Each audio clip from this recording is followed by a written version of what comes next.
এটা হচ্ছে মেইন সনাতন স্মৃতি তীর্থ ইস্কন মন্দিরের মেইন গেট। হ্যাঁ, গেট দিয়ে আমি ঢুকছি। এই জায়গায় আসতে চাইলে আসলে যে কোনো জায়গার থেকে নওয়াপাড়ায় নেমে ধামের কথা বললেই যেখানে কেউ দেখা দেবে, সহজ একদম। ঠিক আছে, এটা হচ্ছে মেইন ক্যান্টিন আছে, আর এই হচ্ছে মেইন ভিউটা। ঠিক আছে, এই হচ্ছে মেইন যে ধাম, যে ইস্কন মন্দিরটা, এটা হচ্ছে যা ছোটোখাটো একটা মিনি মায়াপুর এরকম আর কি মনে হয় এই ধামটা। আসলে রূপ সনাতন গোস্বামী তো পরম ভক্ত, গোস্বামীর মধ্যে 6 গোস্বামীর মধ্যে একজন, তো তার ধাম এটা।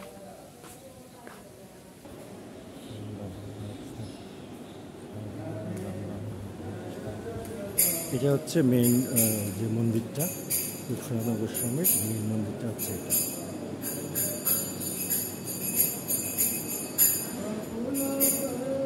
বুঝতে পারছেন, এটা সুন্দর, এখানে সুন্দর মন্দির দর্শন করুন।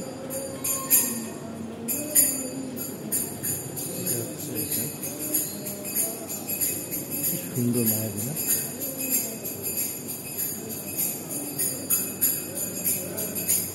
এই দেখেন, ঠিক আছে, আপনাদের পুরো মন্দিরটা দর্শন করলাম। এক দুর্লভ মন্দির, দুর্লভ দর্শন, এত সুন্দর, ভোজনের জন্য কি ঘোরার জন্য সুন্দর জায়গা। তো এখানে আসলে মন ভালো হয়ে যাবে, সুন্দর জায়গা। হরে কৃষ্ণ কৃষ্ণ কৃষ্ণ হরে হরে, হরে রাম রাম রাম হরে হরে।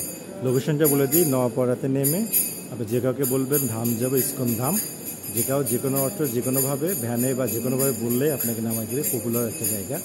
তো এই হচ্ছে ব্যাপার। আর এখানে প্রেসিডেন্ট আছে, প্রভুর সঙ্গে যোগাযোগ করলে এখানে থাকার ব্যবস্থা হবে।